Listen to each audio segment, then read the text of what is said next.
ప్రజలందరికీ తెలుసండి. మీరా గారు, ఒక్కసారి జనసేన నుంచి మనకి అరుణ గారు, రాయపాటి అరుణ గారు అందుబాటులో ఉన్నారు కదా, ఆవిడతో ఒకసారి మాట్లాడదాం. అరుణ గారు, శ్రీనివాస్ గారి ఆ మాటలతో మీరు ఏకీభవిస్తారా?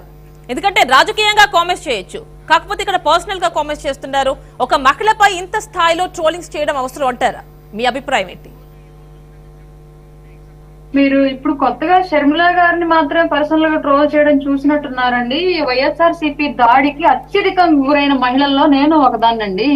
చాలా అందరి మీద ట్రోల్స్ వస్తూ ఉంటాయి, కాకపోతే మన టాపిక్ ఈ రోజు షర్మిల గారి వీడియోస్ మీద కదా, సో దానికి కట్టుబడి నేను మిమ్మల్ని క్వశ్చన్ అడుగుతున్నా.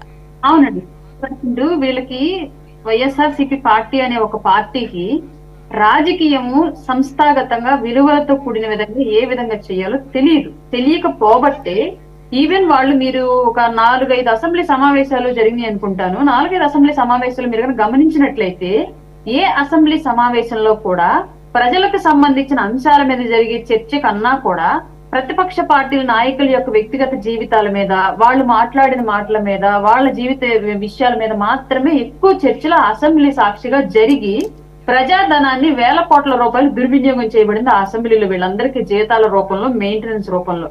తర్వాత కూడా టీం జగనన్న అని ఒక పేరు పెట్టి సోషల్ మీడియా అకౌంట్స్ ద్వారా విపరీతంగా కేవలం ప్రతిపక్ష పార్టీలని నాయకులని తిట్టడం మాత్రమే పనిగా పెట్టుకుని దానికి కూడా ప్రభుత్వ ఖజానా నుంచి ఫండ్స్ రిలీజ్ చేసి డబ్బులు ఇస్తున్న పార్టీ ఏకైక పార్టీ వైఎస్ఆర్సీపీ పార్టీ. గతంలో ఏ రోజు కూడా ఎమ్మెల్యేలు, మంత్రులు, ఎంపీలుగా ఉన్న వ్యక్తులు ప్రతిపక్ష పార్టీల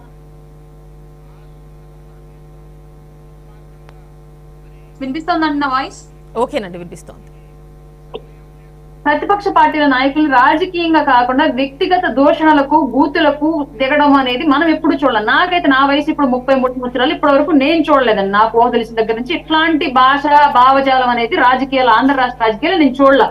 మొదటిసారి మాత్రమే ఇప్పుడు వైఎస్ఆర్సీపీ పార్టీ టైంలో మాత్రమే చూస్తున్నా. దీంట్లో ఇప్పుడు ఇంకా దౌర్భాగ్యమైన విషయం ఏంటి అంటే, కవితకు కాదేది అనర్హం అన్నట్లుగా వైఎస్ఆర్సీపీ పార్టీ యొక్క బూతుల దాడికి కాదే పార్టీ అనర్హం, అందులోనూ వైఎస్ఆర్ షర్మిల కూడా అందుకు అనర్హురాలు కాదు, ఆ తిట్లకు ఆవిడ కూడా అర్హురాలే అన్నట్లుగా వ్యవహరిస్తూ ఈ రోజు తన పార్టీని నిలబెట్టడానికి కారణం ఆవిడ అన్న విషయాన్ని మర్చిపోయారు. తన సొంత చెల్లి అన్న విషయం మర్చిపోయారు. ఆవిడ ఆస్తిని ఇప్పుడు ఈయన అనుభవిస్తున్నాడు అన్న విషయం మర్చిపోయారు.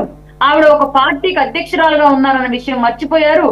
ఇప్పటికీ సగం రెడ్డి సామాజిక వర్గాన్ని పార్టీకి పట్టి ఉంచడానికి ఒకప్పుడు కారణం అన్న విషయం మర్చిపోయారు. వీటన్నింటినీ మర్చిపోయి బంధాలు లేవు, బాంధవ్యాలు లేవు, మాకు పదవే కావాలి, మాకు అధికారమే కావాలి అనే ఒక అధికార దాహంతో ఏం మాట్లాడుతున్నారో, ఏం చేస్తున్నారో కూడా తెలియని విచక్షణ కోల్పోయిన రాజకీయాన్ని ఆంధ్ర రాష్ట్రంలో వైఎస్ఆర్సీపీ పార్టీ చేస్తుంది.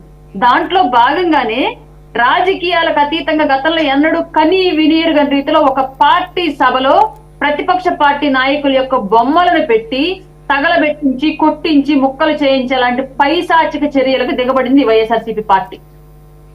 ఓకేనండి, ఒక్కసారి షేక్ సైదా గారి దగ్గరికి వెళ్దాం. సైదా గారు,